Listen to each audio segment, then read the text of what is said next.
Assalamualaikum warahmatullahi wabarakatuh. Bismillah, alhamdulillah, wa syukurillah, ala nikmatillah, la haula wa la quwata illa billah, amma ba'du. Pemirsa, ketemu kembali dengan Kilamu Putro, salam budaya warisan Nusantara. Pemirsa, izinkan saya untuk melanjutkan keterangan-keterangan saya tentang Gajah Mada, prajurit sejati kerajaan Mojopahit. Pemirsa, di kesempatan yang lalu, Raden Cakradara yang berada di Balai Gringsing, di mana Gajah Enggon masih tergolek sakit, masih belum sadarkan diri.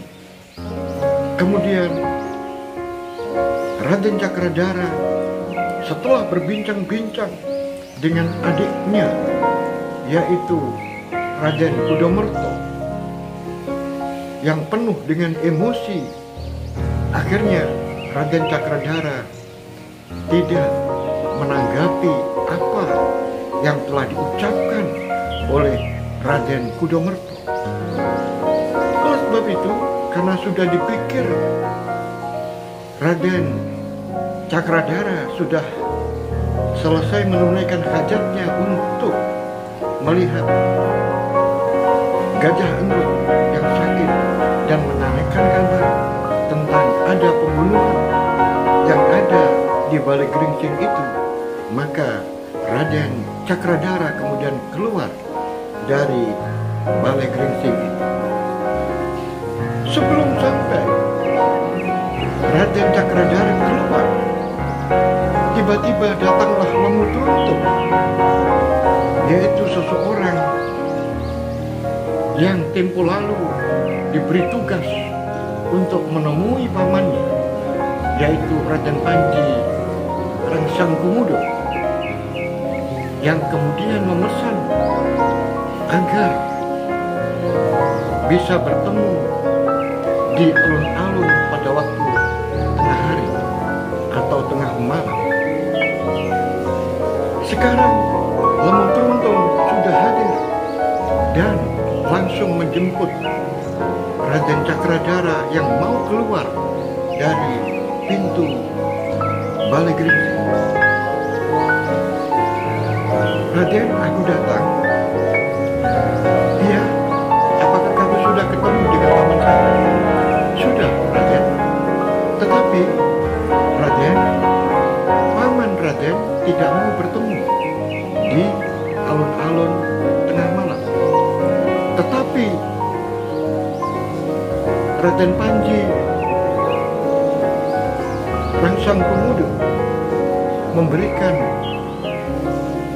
menunjuk sebuah tempat, yaitu Padasepayung. Oleh sebab itu, nanti malam Raden diperintahkan untuk menemuinya di Padasepayung. Padasepayung? Benar, Raden. Kemudian Raden Cakradara berpikir sebentar dan mengingat-ingat nama Padasepayung. Kemudian mengatakan, baiklah kalau begitu. Terima kasih Lemutruntung, kamu sudah menunaikan tugasmu. Dan tolong ini dirahasiakan, jangan sampai ada orang yang tahu. Siap, Raden, saya akan merahasiakan. Pemirsa, dimanapun Anda berada, di tempat lain, yaitu Gusti Putri Dyah Wiyat sedang santai duduk di istana kiri, di mana Putri Dyah Wiyat berada tinggal bersama pembantu-pembantunya. Saat itu Dyah Wiyat duduk termenung. Di dalam pikirannya menerawang bahwa dia mengeluh terhadap nasib yang mana dia sekarang merasa tidak bebas karena dia terikat oleh benang tali pernikahan. Tetapi ikatan benang yang ditambatkan kepada seorang laki-laki ternyata benang tali pernikahan itu tercidrai karena ternyata Raden Kudamerto, pria yang menambatkan tali pernikahan itu, ternyata bukanlah laki-laki yang baik. Sebelum menikahi dirinya, Dyahwiyat berpikir berani-beraninya dia sudah punya istri dan punya anak, kemudian menikahi aku. Aku merasa terhina. Hidupku sudah tidak bebas lagi. Tetapi kebebasan yang aku miliki sudah habis. Sudah habis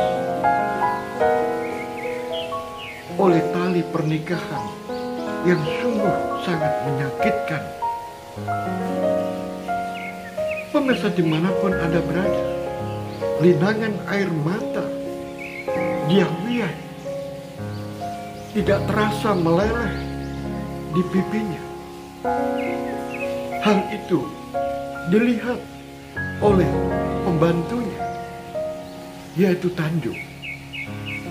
Oleh sebab itu, buru-buru Tanjung datang menghadap, kemudian duduk simpuh di depan Dyahwiyat. Siapa Tanjung itu? Tanjung adalah mengaku dirinya sebagai adik dari Emban Prabarasmi. Sebenarnya Tanjung adalah Dia Menur, yaitu wanita istri dari Raden Kudamerto yang menyamar sebagai seorang emban, yang mengaku sebagai adik dari Emban Prabarasmi. Kemudian dengan lemah lembut menyapanya, "Wahai Gusti Putri." Kenapa Gusti Putri menangis? Kamu Tanjung, kamu memperhatikan aku. Benar, Gusti Putri. Aku melihat air mata berlinang di pipi Gusti Putri. Ada apa? Jangan suka melamun, karena melamun itu, kata orang tua, tidak baik. Kata orang tua, lebak ilini banyu. Artinya adalah mudah dimasuki oleh barang-barang roh-roh jahat. Tiba-tiba Gusti Putri Dyahwiyat menjadi tersenyum dengan kata-kata itu.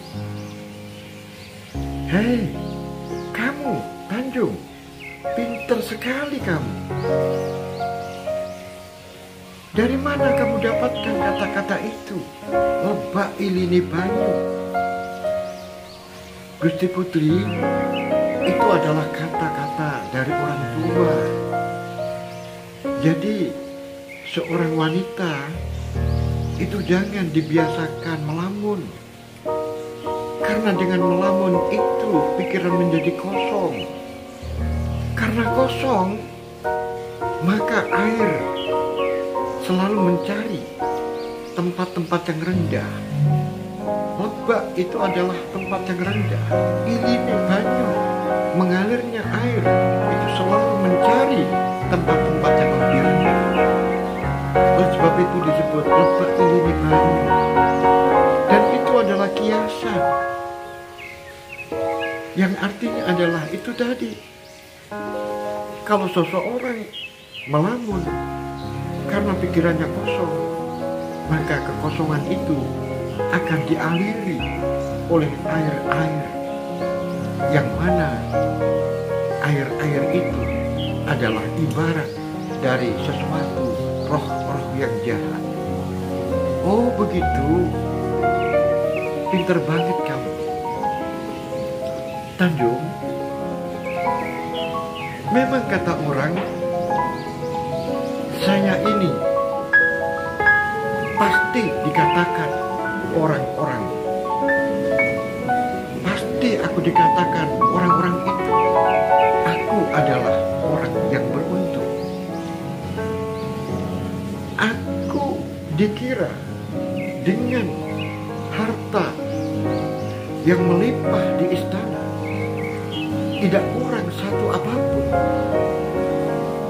Pasti mereka mengatakan, aku wanita yang bahagia, karena tidak kurang satu apapun.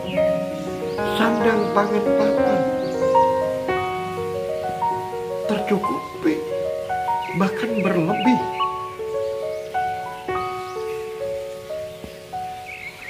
Sedangkan di sana banyak orang-orang yang kelaparan, susah mencari sandang pangan dan papan. Oleh sebab itu mereka pasti mengatakan, aku wanita yang bahagia dan aku wanita yang sangat beruntung. Tetapi mereka salah. Antara aku dengan mereka sama.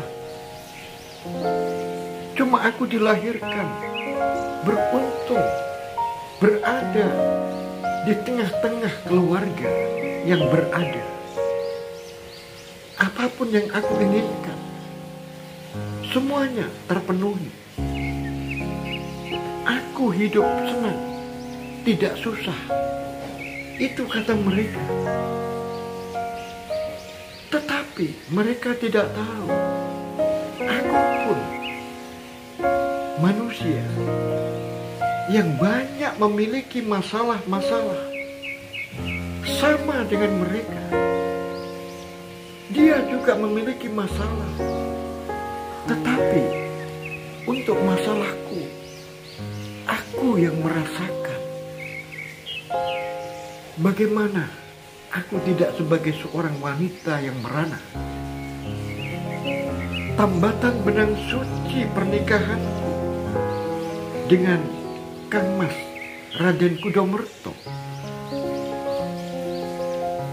Yang aku harapkan adalah kebahagiaan, cinta, kasih, dan sayang yang tidak terbagi kepada siapapun. Ternyata Kang Mas Raden Kudomerto sebelum menikahi aku, dia sudah memiliki wanita idamannya. Bahkan sudah dikaruniai buah kasih, seorang anak laki-laki. Sungguh ini merupakan pengkhianatan cinta yang diberikan Kang Mas Raden Kudomerto kepada saya. Aku sendiri tidak habis pikir betapa beraninya dia memadu saya. Betapa beraninya dia tidak terus terang kalau dia sudah punya istri. Siapa yang tidak sakit?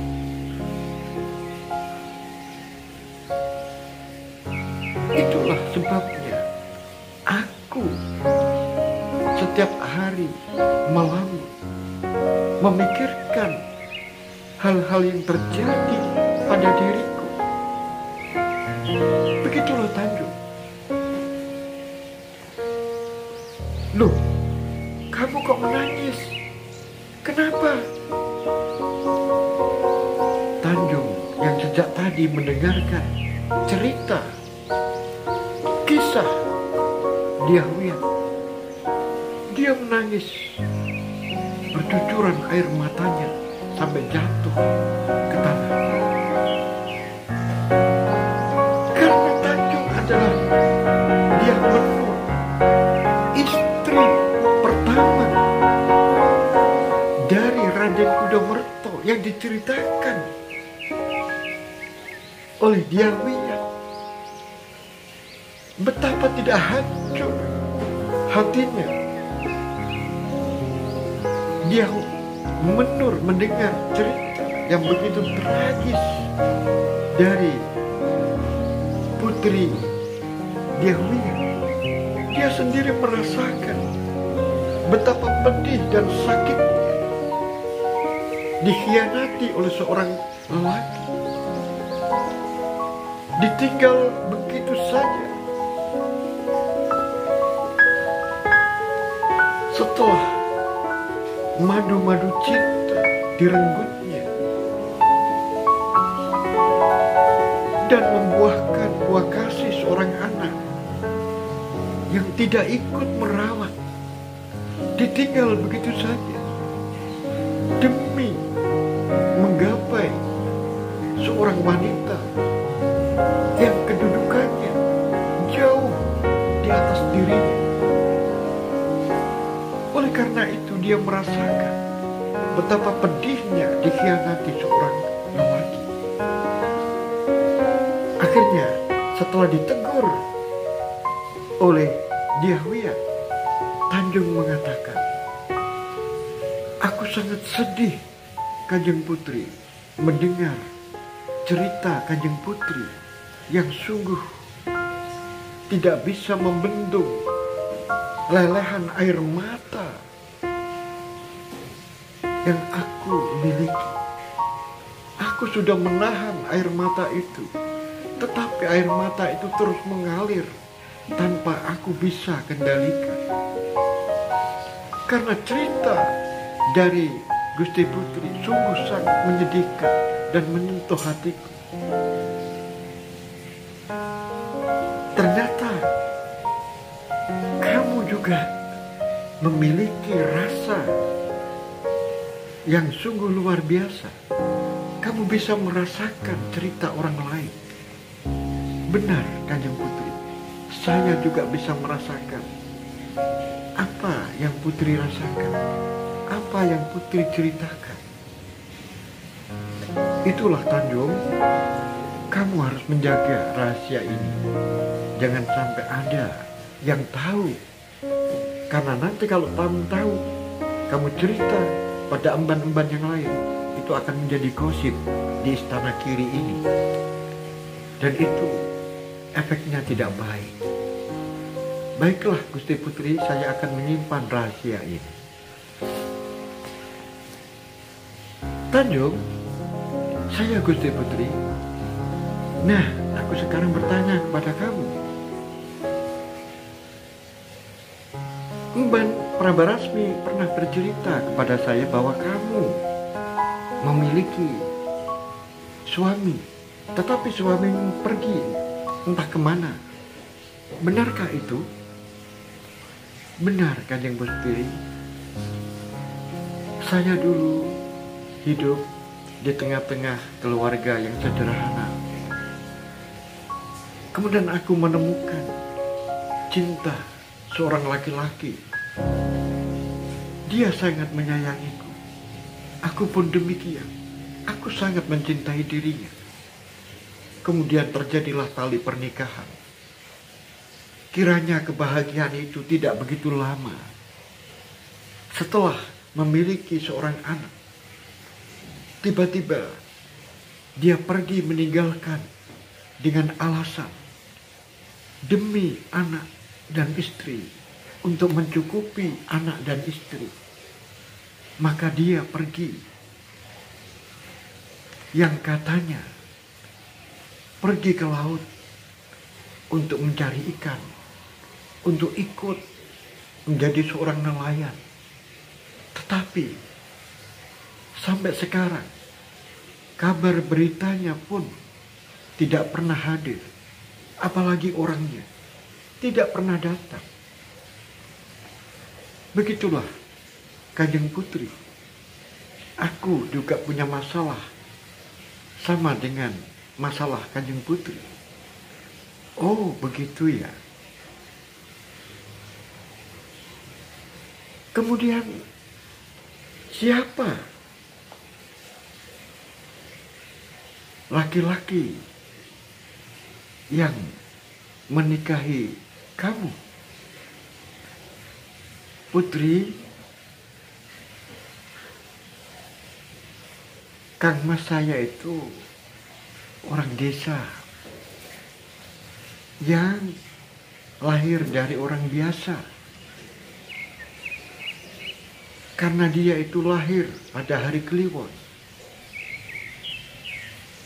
maka dia biasanya disebut Kliwon. Jadi aku memanggilnya adalah Kang Kliwon. Begitulah Kanjeng Putri. Oh, iya. Kamu juga punya masalah. Benar, Gusti Putri, aku pun punya masalah. Pemirsa dimanapun Anda berada, di luar sana, Raden Kudamerto sedang berjalan dan sekali-sekali dia berhenti, kemudian sambil mengelus-elus dadanya yang mungkin rasa nyeri terkadang masih menyeringai dan dirasakan. Oleh sebab itu, terkadang dia berjalan kemudian berhenti sebentar. Dan kemudian ada di tempat lain orang yang memperhatikan. Karena orang ini sejak tadi, yaitu berjaga-jaga di luar untuk menyanggong datangnya Raden Kudamerto. Siapa dia? Dia adalah Emban Prabarasmi. Karena Emban Prabarasmi tidak mau kecolongan. Yang dikhawatirkan adalah tiba-tiba Raden Kudamerto datang dan masuk ke kamar Putri Diahwiyat. Sedangkan di kamar sekarang ini sedang bercakap-cakap antara Tanjung yang tidak lain adalah Dia Menur dan Putri Diahwiyat. Dan apabila itu terjadi, sungguh akan kacau. Oleh sebab itu, Prabarasmi kemudian menyanggong kehadiran Raden Kudamerto. Oleh sebab itu, dipapaknya Raden Kudamerto, kemudian dengan pelan dia mengatakan, "Raden, bisakah saya berbicara sambil berjalan?" "Ada apa, Prabarasmi?" "Ada sesuatu yang penting, Raden, yang perlu Raden ketahui. Kalau begitu jangan berjalan. Ayo kita menuju ke sana." Pemirsa, yang ditunjuk adalah sebuah taman. Karena di sana ada meja dan kursi. Maka datanglah mereka berdua ke sana. Kemudian Raden Kudamerto duduk di kursi. Kemudian Prabarasmi duduk di bawah. Duduk di atas rerumputan di sebelah kanan dari Raden Kudamerto. Kemudian Raden Kudamerto berkata, "Ada apa, Prabarasmi?" "Raden, sekarang ini Dia Menur sudah ada di istana kiri. Dia sekarang menjadi ajudan pribadi, pembantu pribadi dari Dia Wiyat. Sekarang ini posisinya antara Dia Wiyat dengan Dia Menur yang saya beri nama Tanjung berada di kamar sedang bercakap-cakap. Oleh sebab itu aku khawatir kalau Raden langsung nyelonong masuk, sungguh akan terjadi sesuatu yang tidak kita harapkan." "Baiklah, terima kasih. Bagus. Kalau begitu, atur pertemuanku dengan istriku, Dia Menur." "Baiklah, Raden, pasti akan saya atur." Pemirsa dimanapun Anda berada, di tempat lain, Gajah Mada terlihat mondar-mandir karena menunggu para bayangkara yang ditugaskan untuk membawa, yaitu Lurah Singodarbo dan Senopati Anom Rakembar. Gajah Mada sedang menunggu lama di balai keprajuritan, tetapi yang ditunggu-tunggu tidak muncul, sehingga dia kesal menunggu terlalu lama. Tiba-tiba terlintas di dalam pikirannya, daripada lama menunggu, lebih baik aku gunakan kesempatan ini untuk pergi menemui Nyai Ratanca. Siapa tahu dia bisa saya mintai keterangan. Maka bergegaslah Gajah Mada memacu kudanya menuju ke rumah Nyai Ratanca. Pemirsa, saat Gajah Mada tiba di rumah Nyai Ratanca, betapa terkejutnya Nyai Ratanca melihat tamunya yang datang. Karena dia melihat dia adalah Gajah Mada. Oleh sebab itu, untuk mengambil hati dari Gajah Mada, saat Gajah Mada turun dari kudanya, kemudian menambatkan kudanya pada cagak-cagak penambatan kuda, maka disusullah, disongsonglah kehadiran Gajah Mada itu. Kemudian buru-buru disapanya, "Selamat datang, Patedaha Gajah Mada, lelaki yang gagah perkasa. Ayo silakan masuk ke dalam." Begitu ramahnya Nyai Ratanca, karena Nyai Ratanca adalah wanita penggoda yang pandai bersandiwara dan cerdas akalnya. Tetapi kali ini yang dilawan adalah Gajah Mada. Dia tidak mudah. Dia laki-laki kokoh, sentosa, tidak mudah diraih wanita. Akhirnya masuklah Gajah Mada dan kemudian dipersilakan duduk. Tidak lama kemudian Nyai Ratanca masuk ke dalam rumah dan ada beberapa makanan yang disuguhkan kepada Patedaha Gajah Mada. "Wahai Raden, Patedaha Gajah Mada yang perkasa, aku tidak bisa menyuguhi apa-apa kecuali telah rebus ini." "Oh, jangan repot-repot, Nyai. Mohon maaf, aku sedang berpuasa." Itu adalah kilah dari Pate Gajah Mada yang sedang berbohong agar tidak makan apa yang disuguhkan Nyai Ratanca. Karena Gajah Mada selalu waspada. Karena siapa tahu kalau makanan itu sudah diracuni. Oleh sebab itu, lebih aman kalau mengatakan berpuasa sehingga tidak tersinggung. "Baiklah, mohon maaf, Patedaha, karena aku tidak tahu kalau Pate sedang berpuasa." "Iya, tidak masalah." "Ada apa, Pate? Begitu pentingnya datang sendiri ke sini?" "Oh, tidak. Aku tadi hanya ingin mampir saja." Nyai, lihat itu. Menarik sekali gambarnya. Siapa ini yang menggambar?" "Sebuah ular kobra yang sedang melilit lingkaran." "Siapa ini yang menggambar?" "Oh, itu yang menggambar adalah suamiku, Rakrian Tanca." Hmm,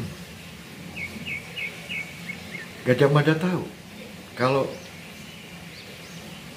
Nyai Ratanca berbohong. Karena katanya Gagak Bongol yang menggambar sendiri adalah dirinya. Tetapi sekarang dia mengatakan suaminya. Nyai, aku memperoleh kabar bahwa yang menggambar ini adalah Nyai, bukan Ratanca. Kemarin Gagak Bongol sampai di sini kan bercerita kepada saya bahwa yang menggambar itu adalah Nyai. Maksudnya adalah itu rohnya suamiku, menggambarkan suamiku. Berarti yang menggambar Nyai, benar.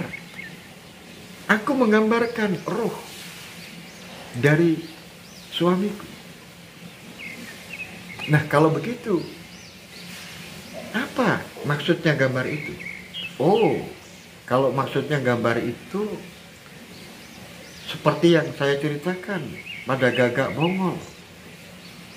Ular itu adalah Rakrian Tanca, yaitu orang yang ahli dalam bidang racun, khususnya racun-racun ular.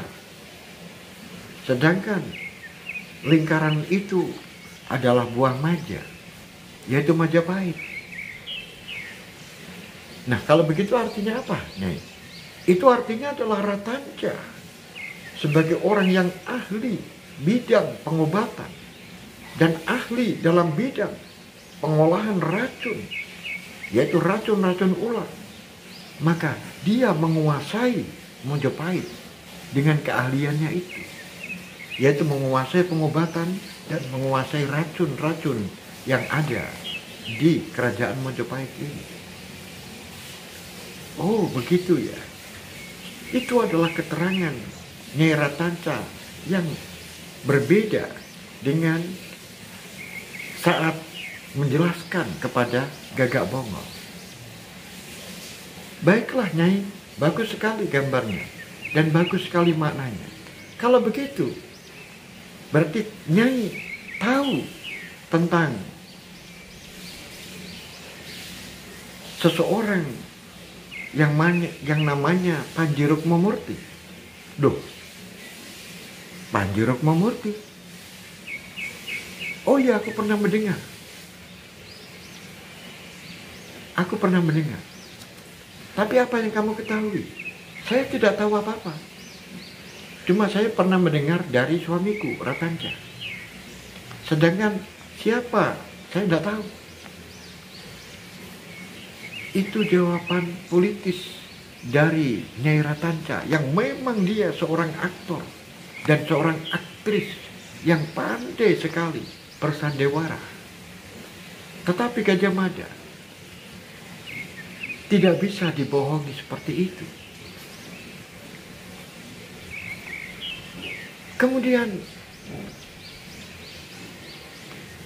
apakah hubungan Nyai Ratanca dengan Panji Rukmamurti?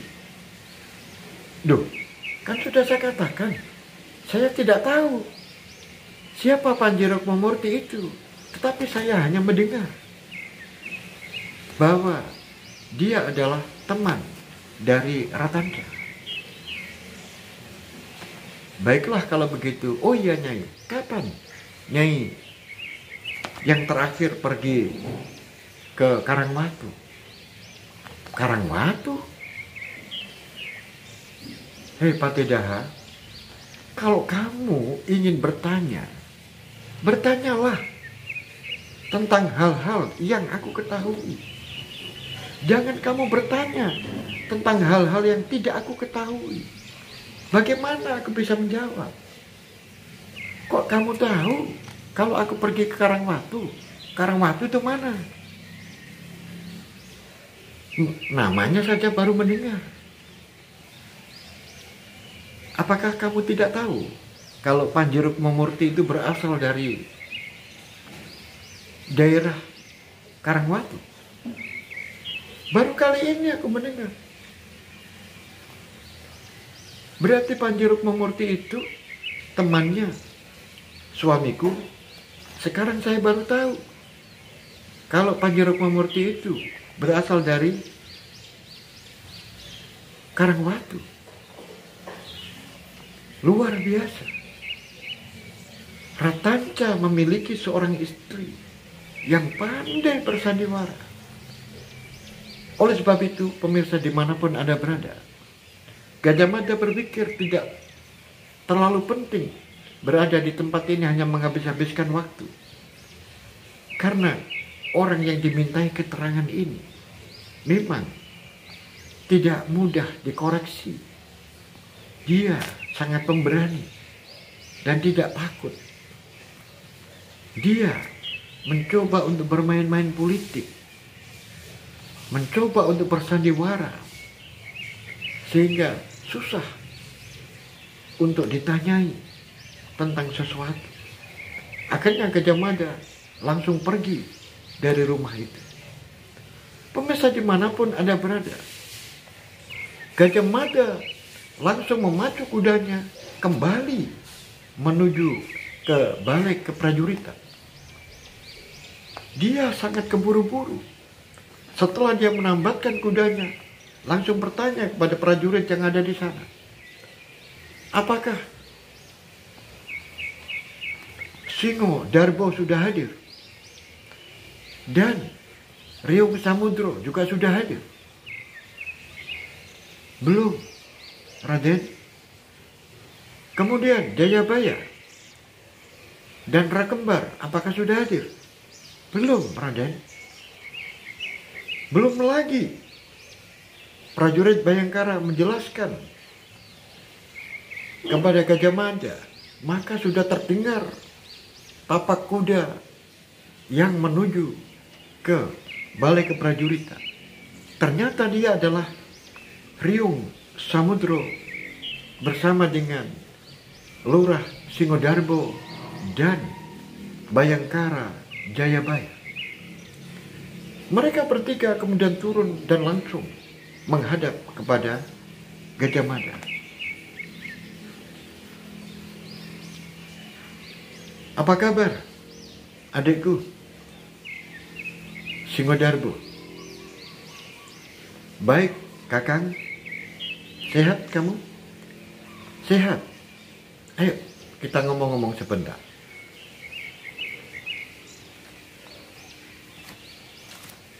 Sebelum Gajah Mada menanyakan sesuatu, ternyata datang lagi seseorang, yaitu Macan Liwung. Macan Liwung datang langsung ikut bergabung, sehingga sekarang ada Gajah Mada, ada Riung Samudro, ada Bayangkara Jayabaya, ada Ki Lurah Singodarbo, dan ditambah dengan Macan Liwung. Adikku Macan Liwung, bagaimana menyelidikannya? Kemudian Macan Liwung mengeluarkan pisau. Kemudian pisau itu ditaruh di meja, yaitu pisau yang dipakai membunuh, yaitu Ki Ajar Langsi. Kemudian ditanyakan, wahai Singodarbo, tahukah kamu ini pisau siapa? Boleh Kakang aku memegangnya? Oh boleh, silakan. Akhirnya Singodarbo memegang pisau itu kemudian mengamati. Oh ini, kalau saya memastikan ini adalah pisaunya Ki Ajar Langsi. Oh begitu ya.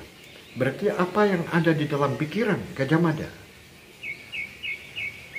sama dengan Ki Lurah Singodarbo, bahwa pisau ini adalah milik dari Ki Ajar Langsi. Kemudian Macan Liwung juga ditanyakan, bagaimana? Apakah ada hubungan antara Ajar Langsi dengan Raden Kudomerto? Benar. Benar Ki Paten.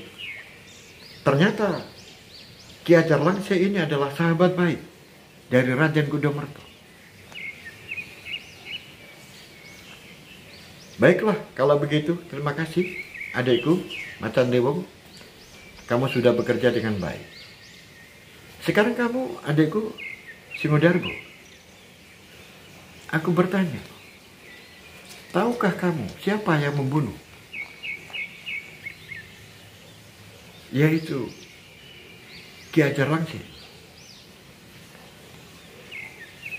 Mohon maaf Kakang, saya benar-benar tidak tahu siapa yang membunuh. Kemudian bisakah kamu menceritakan kejadiannya saat kamu datang bersama Hajar Langsir di Balai Geringsing, kemudian bersama dengan Rakembar? Memang aku dengan Kakang Rakembar dan Ki Hajar Langsir pergi ke sana. Tetapi saat itu saya hanya datang berdua. Tidak tahunya Rakembar ikut menyusul. Kemudian saat itu Rakembar marah-marah karena dia merasa saya tinggal. Dia marah-marah, mengapa kamu tidak mengajak saya? Aku juga ingin tahu bagaimana keadaan Gajanggon. Tapi kamu meninggalkan saya.